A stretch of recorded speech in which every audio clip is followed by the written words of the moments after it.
दोस्तों, आज हम शक्तिवर्धक गोलियां खाकर किए गए संबंध और कत्ल तक का अंजाम की कहानी समझने जा रहे हैं। यह कहानी है उत्तर प्रदेश के कानपुर डिस्ट्रिक्ट में स्थित ध्रुव नगर की। एक शाम शबाना नाम की महिला अपने पति से कहती हैं कि आज आप मेडिकल स्टोर से शक्तिवर्धक गोलियां लेकर आइए, क्योंकि शक्तिवर्धक गोलियां खाकर संबंध बनाने से शबाना तृप्त होती थी और पति अबिदाली को भी गोलियों की लत लगी हुई थी, इसलिए वह शक्तिवर्धक गोलियां लेकर आता है। 1-2 साल से उनका यह सिलसिला चल रहा था, इसलिए अबिदाली को कुछ संदेह नहीं हुआ कि इस रात उसके साथ क्या होने वाला है। दूसरे दिन सवेरे 5 बजे के करीब शबाना ने अपने भाई सलीम को फोन करके बताया कि तुम्हारे जीजा की मृत्यु हो गई है, और जोर जोर से रोने लगी। रोने की आवाज सुनकर आसपड़ोस के लोग चौंक गए और उनके घर में जाकर देखा तो अबिदाली का शव पड़ा हुआ था और उस शव के पास बैठकर शबाना रो रही थी। लोगों ने उसे पूछा कि यह कैसे हो गया, लेकिन शबाना कुछ बोलने के हालत में नहीं थी, इसलिए लोगों ने पुलिस में खबर कर दी। पुलिस के मौके वारदात पर आने के बाद पुलिस ने सब छानबीन की तो पुलिस को अबिदाली की जेब में शक्तिवर्धक गोलियों का किट मिलता है, जिसमें से 8 गोलियां गायब थी। क्योंकि शबाना कुछ बोलने के हालत में नहीं थी, तो पुलिस उसे कुछ सवाल किए बिना शक्तिवर्धक गोलियों की वजह से अबिदाली को मृत समझकर डेड बॉडी को पोस्टमार्टम के लिए भेज देती है।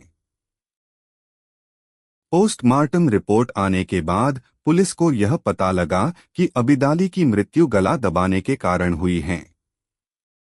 तो पुलिस चौंक गई और उन्होंने आस पड़ोस के लोगों को पूछताछ की तो लोगों ने बताया कि दोनों में हमेशा झगड़े होते थे और दोनों के रिश्ते अक्सर तलाक पर आते थे।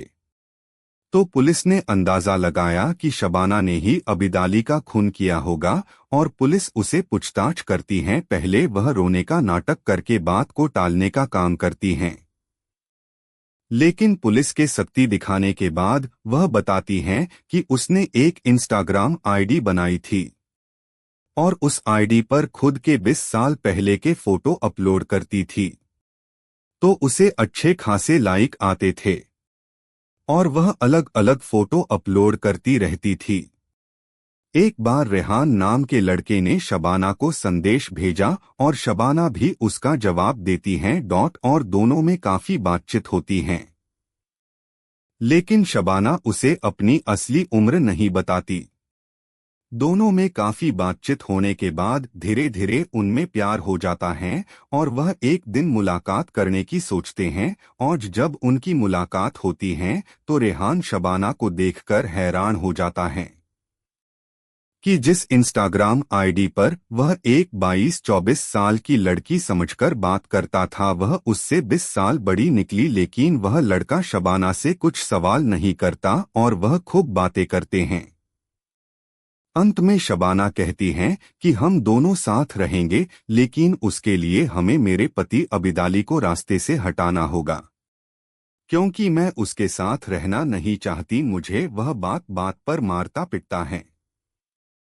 और रेहान शबाना से सहमत हो जाता है। रेहान का एक विकास नाम का दोस्त होता है, जिसकी रेहान मदद लेता है और उसे समझाता है कि उन्हें एक प्यार में आड़े आने वाले आदमी का कत्ल करना है।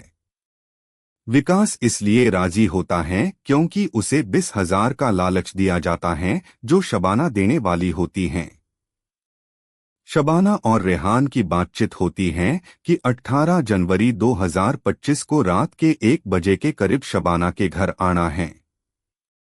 उस रात शबाना अबिदाली को संबंध बनाने के बहाने पहले शराब पिलाती हैं और बाद में शक्तिवर्धक गोलियां खिलाती हैं। शराब की मात्रा ज्यादा होने के कारण अबिदाली बेहोश हो जाता है और तकरीबन रात के 1 बजे रेहान विकास के साथ शबाना के घर आते हैं। उन दोनों के आने के बाद शबाना अबिदाली के सिर पर बैठ जाती हैं। विकास गला दबाता है और रेहान पैर दबाकर रखता है। यह सिलसिला 15 मिनट तक चलता है और अबिदाली की मृत्यु हो जाने के बाद शबाना विकास को 20,000 रुपए रोक देती हैं। और वह दोनों वहीं से रात को पसार हो जाते हैं। पुलिस शबाना का बयान लेकर रेहान तथा विकास को ढूंढ लेती है और उन तीनों पर खून करने की धारा लगाती है। फिलहाल वह तीनों जेल में बंद हैं और जल्द ही उन पर सुनवाई होने वाली है। धन्यवाद।